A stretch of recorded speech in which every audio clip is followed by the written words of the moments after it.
inside Jeff Bezos' bid to buy into Liverpool.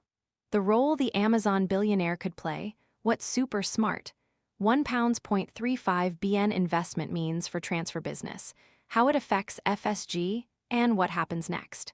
As soon as the news emerged that Jeff Bezos was interested in forming part of a consortium to buy a stake in Liverpool FC, the jokes began.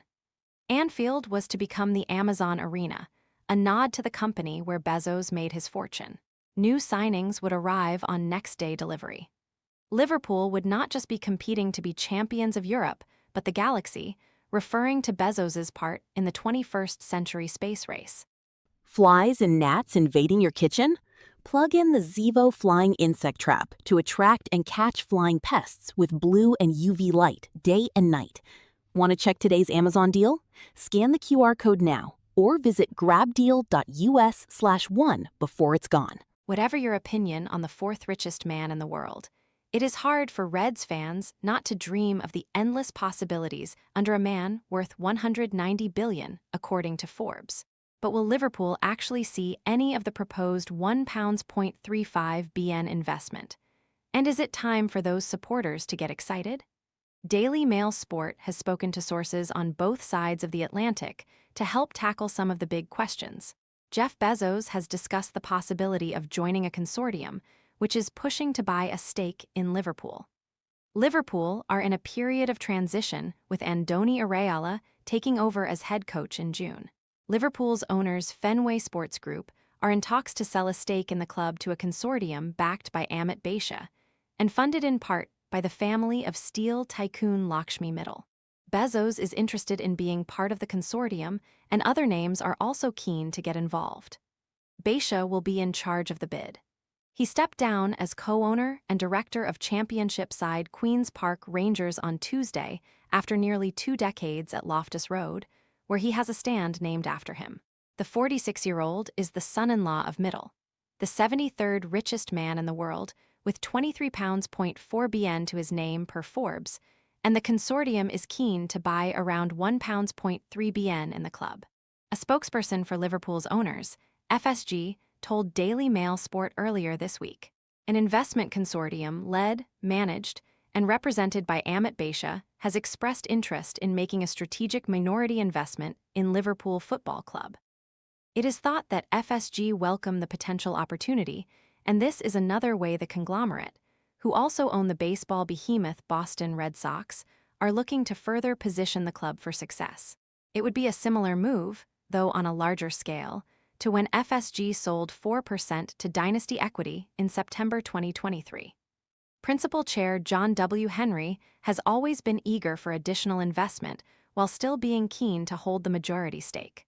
FSG sources stress that no deal is signed just yet, with the parties in early discussions at this stage, though the fact the consortium has been put together is a significant development, and there are signals that everyone involved is keen for a deal to be done.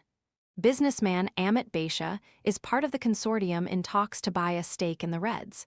Football finance expert Kieran Maguire certainly thinks so. He tells Daily Mail Sport, "As far as the potential Liverpool investment is concerned, it looks like it's going to be up to 30% or £1.3 billion. That values the club at just over £4 billion, which is broadly in line with expectations. From FSG's point of view, it's a super smart piece of business.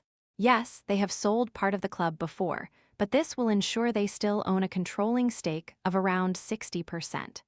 So, in terms of the long-term strategy of the club and the individual transfer windows and recruitment issues, it is still FSG's decisions that are being made.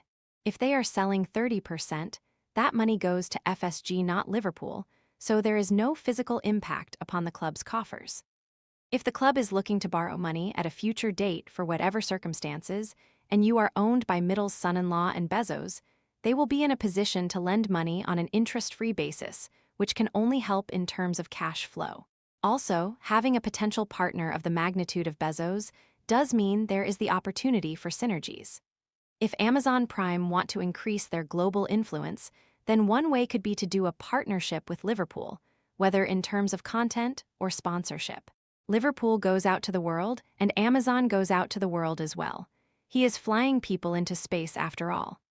Finance experts believe it would be a super smart piece of business from FSG to sell a stake in the club.